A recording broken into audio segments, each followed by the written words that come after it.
Bigay tayo ng isang example na isosolve natin. Ito yung tanong. The first term of an arithmetic sequence is 10. The fifth term is 38. What is the second term? So, una natin gagawin is kunin natin yung given. May given tayo dyan yung first term. Pag sinabing first term ng sequence, yun yung pinakauna. So, a sub 1. A sub 1 is equal sa 10. Then, ang a sub 5 is equal sa 38 kasi ang sabi, the fifth term. O, ibig sabihin, pang 5. So, a sub 5. Yeah, a sub 5 kasi ang sabi, fifth term. Yung fifth term daw is 38. So, 38 nilagay natin. Then, ganito yung solution. Una, kukunin natin, ilagay muna natin yung formula para mas madali.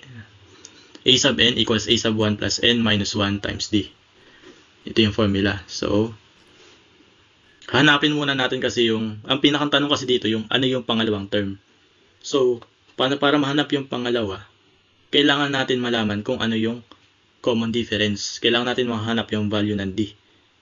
Kasi di ba para mahanap yung pangalawa, magpa-plus ka lang ng dapat ng common difference sa pangunang term para makuha mo yung pangalawa. Kaso hindi pa natin alam yung common difference, kaya kailangan natin mahanap muna yun bago natin makuha yung second term o yung a sub 2. Now, ang sunod natin gagawin is yung a sub n, palitan muna natin ng 38. So, a sub 5 yun. So, yung a sub n, yun yung 38, which is yung a sub 5. Tapos yung a sub 1, yung unang term. Yung a sub 1, kaya 10. Nilagay natin dito. Tapos yung n, kung pang ilan ito. Di ba, a sub 5 yun. Yung 38. So, kung ano yung n dito, yun din yung n na ipapalit mo dito sa n. So, kaya naging 5 minus 1 times d. Yun di ang hanapin natin. So, solve lang natin yan. 38 equals 10 plus 5 minus 1 is 4. Then, times d.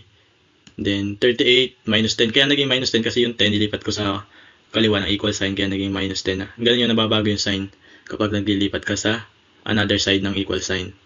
Naiwan lang dito yung 4d. Then, solve lang natin. 38 minus 10 is 28. Equals 4d pa rin. Then, anong ginawa natin para mawala yung 4 dito sa katabi ng d? Para mawala yung coefficient ng d. Divide lang natin both side by 4. So, 28 divide 4 equals 4d over 4. Then, makakancel lang tong 4 over 4. Then, 28 divide 4 is 7. Then, equals d. Or d equals 7. So, yung common difference natin is 7. Di ba madali na? Kung ang a sub 1 ay 10, so yung pangalawa, makukuha mo lang kung magpa-plus ka ng common difference sa kanya.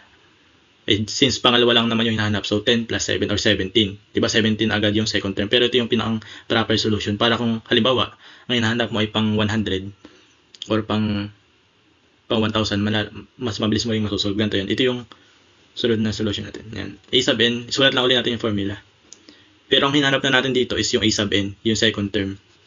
So, a sub n, napalitan ng a sub 2 kasi yun yung hinahanap. Then, equals a sub 1 plus n minus 1 times d. Yung a sub 1 natin, pinalitan na natin ng 10 uli.